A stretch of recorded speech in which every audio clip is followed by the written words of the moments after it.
अस्सलाम वालेकुम नाज़रीन, मैं हूँ रियाद आजिज़ और प्रोग्राम है फॉरेन पॉलिसी विद रियाद आजिज़। नाज़रीन, आज हम बात करेंगे डोनाल्ड ट्रंप की हुकूमत संभालने से पहले जो उनके अज़ाइम नज़र आ रहे हैं और जिस तरह के उनकी तरफ से बयानात नज़र आ रहे हैं वो अजीब व गरीब किस्म के हैं।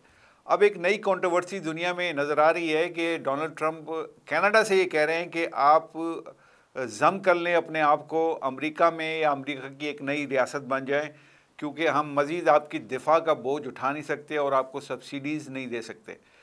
और आज के दौर में इस तरह की बात बड़ी अजीब व गरीब है कि जब इतनी मॉडर्न दुनिया है और अब आज के दौर में कोई भी मुल्क दूसरे मुल्क पर कब्ज़ा करने का तसव्वुर भी नहीं कर सकता, लेकिन आज डोनाल्ड ट्रंप के अज़ाइम ये नज़र आ रहे हैं कि वो कनाडा पर कब्ज़ा करना चाह रहे हैं। वो कामयाब होंगे नहीं होंगे ये तो एक अलग डिबेट है, लेकिन हकीकत यह है कि एक दुनिया में नई कंट्रोवर्सी इससे पैदा हो गई है और एक डिबेट शुरू हो गई है कि क्या मामला है और ये क्यों इस तरह की बात की जा रही है अमेरिका की तरफ से, और ख़ास तौर से ऐसे मुल्क के साथ कि जो कोई क्यूबा की तरह का कोई छोटा सा मुल्क नहीं है, कोई वेनेजुएला की तरीके से छोटा मुल्क नहीं है, वो एक बहुत बड़ा मुल्क है साइज़ में भी और आबादी के एतबार से भी। तो क्या मामला है और इसमें नताइज क्या निकलने वाले हैं, इस पर हम डिस्कस करते हैं। मेरे साथ मौजूद हैं साबिक सफ़ीर, पाकिस्तान की नुमाइंदगी मुख्तलिफ ममालिक में सफ़ीर की हैसियत से कर चुके हैं, हसन हबीब साहब। इनसे हम पूछते हैं कि इनकी क्या राय है, क्या हो रहा है। अस्सलाम वालेकुम जनाब हसन हबीब साहब। जी वालेकुम अस्सलाम साहब। हसन हबीब साहब, ये एक नई कंट्रोवर्सी दुनिया में आ रही है, आपको क्या लग रहा है ये क्या होने जा रहा है? दुनिया क्या बदल रही है या ये सिर्फ डोनाल्ड ट्रंप की अपनी इख्तरा और उनकी अपने जहन की सोच और मसाइल को उलझाने वाली बातें? देखिए सर, पहले तो बहुत शुक्रिया। दूसरा ये है कि ये दुनिया जो है सेकेंड वर्ल्ड वॉर के बाद एक खास तरीके से बनी थी, जो अफ्रीका का ही प्लान, जिसमें world bank, United nation, IMF हर और अमेरिका ने जो सबसे बड़ा काम किया था वो ये था कि उसने बरतानिया को और दूसरे कॉलोनाइजर्स को मजबूर किया था कि आप कॉलोनीज को आजाद करें तो अफ्रीका आजाद हो गया, एशिया आजाद हो गया।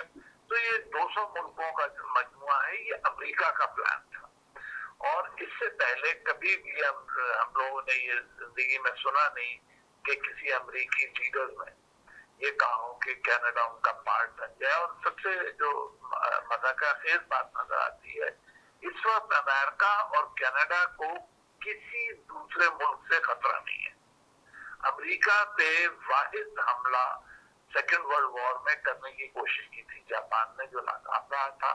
और 9/11 को भी अगर आप साजिश नहीं मानते हैं तो हम ये मान लें कि एक छोटा सा हमला इन पे हुआ है। तो खतरा इन दोनों मुल्कों को किसी से नहीं है। अब ये डोनाल्ड ट्रंप साहब ने इलेक्शन से पहले एक नई कहावत शुरू कर दी है, वो ग्रीनलैंड के भी पीछे हैं और दूसरी जगहों के बारे में भी उनकी राय नहीं है। नेटो के बारे में उनके जो ख्यालात हैं वो बड़े मुश्किल है। तो ये मुझे लग रहा है कि जैसे डोनाल्ड ट्रंप साहब आएंगे तो दुनिया में काफी फसाद फैलेगा। कामयाबी तो शायद ना मिले उनको आसानी से, लेकिन उन्होंने दुनिया के निज़ाम को खराब जरूर कर। नहीं, इसमें जो बुनियादी बात वो ये कह रहे हैं कि कनाडा का दिफा की जिम्मेदारी हमारी है। चलें, वो सही है कि उनको कोई ख़तरा नहीं है, लेकिन दिफा रखना हर मुल्क की ज़रूरत है। आज के दौर में हर मुल्क अपने दिफा के लिए फ़ौज भी रखता है या किसी से मदद लेता है। दूसरी बात वो कह रहे हैं हम मुख्तलिफ मद में इनको सब्सिडीज़ देते हैं, तो ये क्या मामला है? नहीं, मेरे ख्याल में कि कनाडा अपने दिफा पे ठीक ठाक खर्च करता है और उनकी अपनी फौज वौज भी है। और अगर अमेरिका के लिए ये बहुत मुश्किल है तो अमेरिका वो कनाडा को बता दे कि भाई आप अपने दिफा का इंतजाम खुद कर लें, तो वो अपना खर्चा थोड़ा सा बढ़ा के अपना दिफा ठीक कर लेंगे। तो इस मामले में ये कहना कि जी आप सूबा बन जाए, ये बिल्कुल अजीब सी बात है, अनहोनी टाइप की, जो पहले हमने कभी भी निजाम में नहीं सुनी थी। अच्छा, इसमें आपको लॉजिक क्या नज़र आ रही है? चलिए एक तरफ रखते हैं इस बात को कि ये होगा या नहीं होगा। डोनाल्ड ट्रंप की तरफ ज़रा बैठ के मुझे बताइए, अगर आप इस पर तजिया कर सकें कि उनकी लॉजिक क्या है, वो क्यों ये करना चाह रहे हैं? देखिए, मुझे जो वाहिद लॉजिक उनकी तरफ से नजर आ रही तो वो मोस्ट प्रोबेबली वाइट सुप्रीमेसी वाला आइडिया है। डोनाल्ड ट्रंप के वोटर्स भी सारे वो हैं जिन्हें अमेरिकी रेडनेक कहते हैं और उनके जहन में है कि वाइट सुप्रीमेसी हो, बड़ा मुल्क हो या जो भी हो उसमें वाइट सुप्रीमेसी हो। तो वो ये अगर 2 मुल्क मिल जाएंगे तो अमेरिका और बड़ा हो जाएगा। हालांकि अमेरिका खुद इतना बड़ा है कि उसमें एलएनजी की तहरीकें चल रही हैं। टेक्सास वाले अलग होना चाहते हैं और कई, जिससे टेक्सास वाले तो बहुत जल्दबाजी हैं इस मामले में। तो ये एक अजीब वो गरीब उन्होंने आइडिया वो कर दिया है। फिर वो एलॉन मस्क जो है उनके नए नए आइडियाज हैं। उधर इजराइल, ग्रेटर इजराइल के नक्शे जारी कर रहा था, सऊदी अरेबिया लेके जा रहा है, इराक सीरिया ले जा रहा है। तो ये बहुत खतरनाक किस्म का ट्रेंड आ रहा है जिसको हमें बहुत सीरियसली समझना चाहिए और इसके खिलाफ नहीं, अगर डोनाल्ड ट्रंप का ये आइडिया प्रिवेल करता है और इसमें चलिए कामयाबी नहीं होती, लेकिन बात तो बहरहाल वो जब तक हुकूमत में है 4 साल तो वो ये बात करते रहेंगे। ये इस तरह बात हो रही है, कल फिर इंडिया खड़ा हो जाएगा कि श्रीलंका हमारा है, भूटान हमारा है और आप हमारे साथ मिल जाओ। तो ये तो एक नई दुनिया में एक बर्मा हमारा है, क्योंकि बर्मा तो जब वो 1935 का इंडिया एक्ट आया तब बर्मा अलग किया गया, तो 1935 तक तो बर्मा इंडिया के साथ था। तो इसका मतलब है कि ये दुनिया में एक नई वेव आ जाएगी ना, ये दूसरे मुल्कों पे कब्जा करने की। देखिए, जो सबसे बड़े मसाइल है उनकी तरफ कोई तवज्जो नहीं दे रहा कि दौलत जो है वो चंद हाथों में चली जा रही है। जो थोड़े से लोग हैं, 5% लोग हैं, वो 95% ऑफ वेल्थ पे कब्जा कर चुके हैं। तो बजाय की और आबादी कम हो रही है। देखिए, जो जैसे इंडिया, चाइना, यूरोप, जापान, इनकी आबादी के रेट कम हो रहे हैं और ये अनसस्टेनेबल रह जाएंगे। अगर ये एशिया से, अफ्रीका से लोग लेते हैं, नए मसाइल पैदा हो जाते हैं। तो बजाय इसके कि ये किसी तरह से इन मसाइल की तरफ गौर करें और कोशिश करें कि इंडस्ट्री इस तरह मूव करें कि एशिया में और अफ्रीका में लोग माइग्रेट ना करें, तो ये इन मसाइल में नए में लग गए हैं। वो इलॉन मस्क साहब ने नया काम शुरू किया है कि वो कहते हैं कि पूरी दुनिया में स्टार लिंक होगा, जो पाकिस्तान में भी अब रजिस्टर हो गया है। तो आपको एक मोबाइल मिलेगा, आप पूरी दुनिया में किसी से भी राब्ता कर लें, बहुत मुनासिब रेट पे। आइडिया तो बहुत अच्छा है, लेकिन उसी से आप ट्रैक भी होंगे। एक मिनट में पता होगा कि आप कहाँ बैठे हुए हैं, क्या कर रहे हैं। नहीं, तो ये तो अभी भी पता चल रहा है ना सर। मोबाइल अगर किसी के पास ऑर्डिनरी मोबाइल भी है, उससे भी ट्रेसिंग तो हो रही है। सबको पता है कि कौन कहाँ बैठा है, कौन क्या कर रहा है। अलग अलग सर्विस प्रोवाइडर है ना, हर सर्विस प्रोवाइडर या हर सिस्टम। अब आप ये कह रहे हैं कि वो एक हाथ में चला जाएगा, सब एक हाथ में चला जाए। हाँ। तो ये जो सेंट्रलाइज्ड है, ये तो गुलामी की तरफ जाने वाली बात है। ये अच्छा, तो बहुत मुश्किल काम हो गया। अच्छा, डोनाल्ड ट्रंप की वजह से एक तो ये कनाडा का मसला है, और आपको क्या लगता है कि 20 जनवरी के बाद क्या मामलात होने जा रहे हैं दुनिया भर में, ख़ास तौर से अगर हम पाकिस्तान के हवाले से बात करें, लेकिन पाकिस्तान को हम थोड़ा सा पीछे रख के दुनिया के हवाले से बात करें, ईरान के हवाले से और मिडल ईस्ट के हवाले से, डोनाल्ड ट्रंप के आने के बाद क्या लग रहा है आपको, क्या होने जा रहा है? देखिए, सबसे पहले तो यूक्रेन की बात करते हैं। यूक्रेन में ये खतरा है कि डोनाल्ड ट्रंप साहब अपनी अकल के मुताबिक कोई सोल्यूशन लाएंगे और उसको इम्पोज कर देंगे, तो यूरोप में खलफिशार हो जाएगा। क्योंकि डोनाल्ड ट्रंप साहब का थोड़ा सा इंक्लिनेशन रूस की तरफ है। उनकी दोस्ती अजीब अजीब लोगों से, उधर नॉर्थ कोरिया के किम जोंग उन से, यहाँ पुतिन साहब से। तो ये पहला झटका तो ये आना है कि वो उन्होंने आते ही इसको ठीक करना है, यूक्रेन की जंग को। दूसरा, ईरान के लिए बहुत शदीद खतरा है कि वो किसी वक्त भी ईरान पे एक हमला करके ईरान की न्यूक्लियर फैसिलिटीज को नुकसान पहुंचाएंगे। जब ईरान को बहुत अच्छे से पता है कि उसकी न्यूक्लियर फैसिलिटीज जो है वो खतरे में है, तो उन्होंने अपना इंतजाम करके रखा हुआ होगा।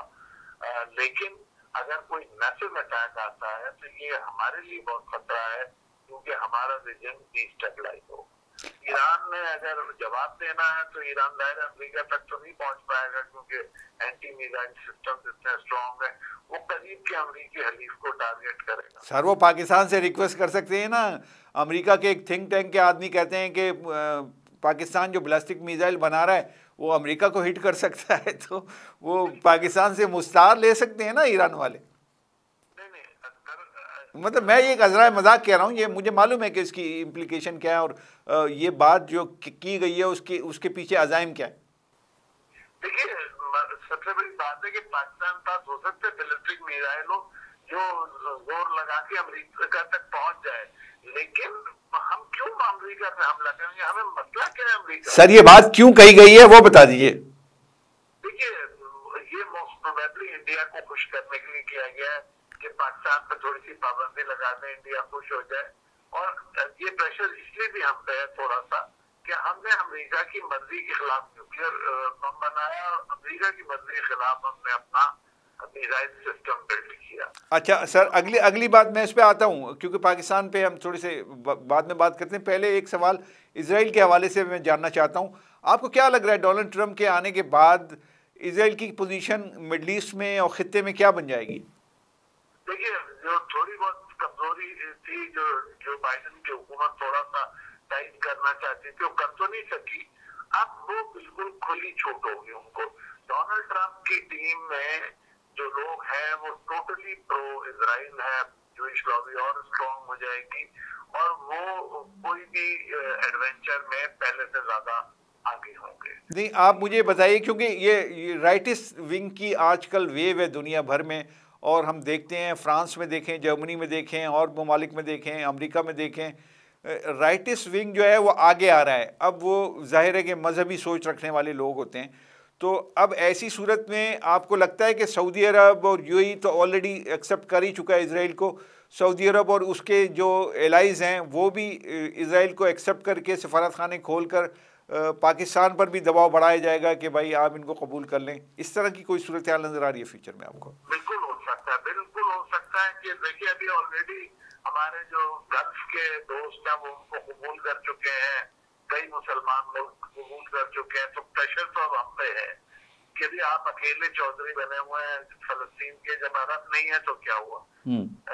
ये 91 से मुहिम चल रही है, ये तो नई नहीं है। 91 में पहली दफा पाकिस्तान को एक पैकेज ऑफर किया गया था कि आप ये ले लें और इजराइल को रिकॉग्नाइज करना। उस पर बहुत बहस हुई अंदरून खाना, और फिर ये तय हुआ कि नहीं, फलस्तीन हमारा कोर इशू है और हम नहीं करेंगे। तो ये 91 से मुहिम चल रही है, पाकिस्तान पे प्रेशर उस वक्त से बिल्ड किया हुआ है। अब ये हमारे यहाँ स्लोली हमारी जो गवर्नमेंट है वो कमजोर होती चली जा रही है और प्रेशर अब ले ना सके। तो ये मुमकिन है कि अगर सऊदी अरब ने कबूल कर लिया तो हम पे बहुत प्रेशर आ जाएगा और शायद हमें कबूल करना पड़े। वो सऊदी अरब की तरफ से होगा? जी। अच्छा। सऊदी अरब के कबूल करने के बाद हमारा जो इस्लामिक एलिमेंट है ना, बेसिकली वो चुप हो जाएगा। अच्छा, अब मैं ज़रा पाकिस्तान के तनाजुर में बात कर लूँ। इसी बात को हम पाकिस्तान के तनाजुर में लेके कि कुछ इजरायली अखबारात ने इस तरह की आर्टिकल्स और ख़बरें शाये की कि इमरान खान अगर आ जाएं पाकिस्तान में हुकूमत में तो वो बेहतरीन सपोर्टर होंगे इजराइल के लिए और इजराइल को तस्लीम करवाने के हवाले से, ख़ास तौर से पाकिस्तान में। इसमें कितनी जान है आपको? नहीं हो सकता। पाकिस्तान की आवाम इतने सादे नहीं है कि इमरान खान के आने से, किसी और के आने से अपना ओपिनियन चेंज करना। देखिए, इतने सालों से आप देख रहे हैं कि हमारी हुकूमतें प्रो अमेरिका है, लेकिन आवाम स्ट्रिक्टली एंटी अमेरिका। तो ये तो बिल्कुल बच्चों वाली बात है कि लीडरशिप चेंज होने से पाकिस्तान चेंज हो जाए। अगर किसी लीडर ने ऐसी कोई कोशिश की तो जो उसको रजिस्टर नहीं सर, वो पाकिस्तान में मैं थोड़ा सा अगर आपसे इस पे सवाल कर सकूं कि ये जो आप कहते हैं अवाम की आवाज़ है या अवाम की सोच है, वो बनाई भी तो उसी इस्टेब्लिशमेंट ने है, पाकिस्तान के हुक्मरानों ने हैं, वो सोच के इजराइल को कभी तस्लीम नहीं करना। मेरा अगर सवाल कंप्लीट हो जाए सर, तो मैं सवाल कंप्लीट कर लूँ, तो अगर इस तरह की कोई सोच है या इस तरह की कोई बात अगर करनी है तो वो एक मोमेंट इस तरह की चला सकती है गवर्नमेंट या इस्टेब्लिशमेंट खुद, जो कि पीछे हट सकती है। आप खुद कह रहे हैं कि सऊदी अरब के दबाव पे पाकिस्तान को मजबूर हो जाएगा, पाकिस्तान को करना पड़ेगा। तो उसके लिए कोई तो हालात बनाए जाएंगे ना, कि अगर सऊदी अरब, जाहिर है कि उसके इतने ज़्यादा पैसे हम खा चुके हैं और फ्यूचर में भी खाने हैं, तो फिर कैसे हम सर्वाइव करेंगे उसके बगैर? तो उसकी बात को मानना पड़ेगा। उसकी बात को मानने के लिए हमें एक माहौल और आवाम को मनाना भी पड़ेगा। मना लेंगे हम? बिल्कुल मुमकिन है। देखिए, एक तो सऊदी अरब पैसे के अलावा भी, क्योंकि दो हमारे हरम है उनका मुतवल्ली है वो लोग, तो हम उनकी बात तो सुनना हम पे फर्ज है। और जैसे आपने कहा कि अवाम को मैनिपुलेट किया जा सकता है, लेकिन इस केस से शायद रेजिस्टेंस बहुत हो। हाँ, रेजिस्टेंस, ये ठीक है आपकी। आसानी से नहीं हो सकता, क्योंकि जो इजराइल है, दो इश्यूज हैं जो हमारी, 2-3 इश्यूज जो हमारे डीएनए में शामिल हो गए। फलस्तीन है, इजराइल है और कश्मीर है। ठीक है। ये 3 इश्यूज ऐसे हैं कि हमारे डीएनए में शामिल है और बहुत मुश्किल से लोग काबू में आएंगे। लेकिन आपकी बात ठीक है, अगर कोई कैंपेन चलाई जाए मैनेजमेंट की, तो उसके रिजल्ट में ये मुमकिन है कि पब्लिक जो है वो वक्ती तौर पर खामोश हो जाए। लेकिन वक्ती तौर पर खामोश हो भी गई तो इसका रिएक्शन बहुत स्ट्रॉन्ग आएगा। अच्छा, तो ये हमारे लिए बहुत खतरे की बात है। अच्छा सर, आखिरी बात ये है कि बार बार ये बात मीडिया में आ रही है, अभी डोनाल्ड ट्रंप ने अपने ओहदे का हलफ नहीं उठाया है, 20 जनवरी को गालिबन वो उठा लेंगे और आ जाएंगे पावर और पहली स्पीच भी कर देंगे, और उस पहली स्पीच से उनकी पॉलिसी के खद्दोखाल कुछ ना कुछ वाजे हो जाएंगे, अगरचे वो अनप्रेडिक्टेबल हैं। ये बात भी अपनी जगह सही है कि किसी वक्त भी वो कुछ भी कर सकते हैं, तो उनकी स्पीच से कोई, उसका पहली स्पीच से कोई बहुत बड़ा गहरा ताल्लुक नहीं होगा। सवाल मेरा यह है कि क्या डोनाल्ड ट्रंप आने के बाद, इख्तियार संभालने के बाद, इमरान खान के लिए कुछ सपोर्टिव एलिमेंट हो सकते हैं उनको जेल से बाहर निकालने के लिए, या उनको दोबारा इख्तियार में लाने के लिए अपना रोल प्ले कर सकते हैं वो? मेरा ख्याल अगर वो रोल प्ले भी करेंगे तो वो ओपनली नहीं करेंगे। थोड़ा सा रिलीफ इनको मिल जाएगा, शायद हाउस अरेस्ट में कन्वर्ट हो जाए। इनके कुछ लोग जो बहुत ज्यादा पकड़े गए, उनमें से जो लोग रेलेवेंट नहीं है उनको छोड़ दिया जाए। अभी तो पुलिस ने ना हर एक को पकड़ के नंबर गेन कर दिया है, तो अगर उसमें से आधे चौथाई छोड़ दिए जाएंगे तो थोड़ा सा प्रेशर पार्टी पे से कम हो जाएगा। ये हो सकता है, लेकिन मुझे नहीं लगता कि डोनाल्ड ट्रंप जो है वो इतना ओपनली जाएंगे और कहेंगे गवर्नमेंट ऑफ पाकिस्तान को। लेकिन कोई पता नहीं, जैसे आपने खुद भी कहा, हाईली अनप्रेडिक्टेबल, और वो कुछ भी कर सकते हैं। रात को 4 बजे हुक्म जारी करते हैं प्राइम मिनिस्टर ऑफ पाकिस्तान को कि छोड़ दो, तो मुमकिन है। अच्छा, इसमें जो वो फार्मूला होता है, आप सफारतकार रहे हैं, आपको ज़्यादा बेहतर पता है कि दो ममालिक के दरमियान असल में तो सिफारती ताल्लुकात होते हैं, वो रियासत के दरमियान होते हैं, वो अफराद के दरमियान नहीं होते। तो वो फार्मूला तो फेल होता नज़र आ रहा है यहाँ पर। ताल्लुकात तो रियासतों के दरमियान होते हैं, ये जो जहाँ पर्सनैलिटीज आ जाती हैं वहीं से गड़बड़ शुरू हो जाती है। ठीक। यूरोपियन मुल्क हैं, आप देखें, उससे रियासत के लेवल पे बात करते हैं। सिर्फ हमारे यहाँ है कि कोई आया तो आप गाड़ी चलाने पहुंच जाते हैं उसकी, कोई आया तो उसको लेके नाचने लगते हैं। तो ये हमारी अपनी वो है ना प्रॉब्लम जो हमने क्रिएट की है। ठीक। दुनिया में तो जो डिप्लोमेटिक नॉर्म्स अगर आप फॉलो कर रहे हैं तो ऐसी कोई बदतमीजी नहीं हो सकती। ठीक है, ठीक है। बहुत शुक्रिया जनाब हसन हबीब साहब, आपने गुफ्तगू की। नाज़रीन, ये सारी गुफ्तगू आपने सुनी, इसका तजिया आप कीजिए। मैं इजाज़त चाहता हूँ। अल्लाह हाफ़िज़।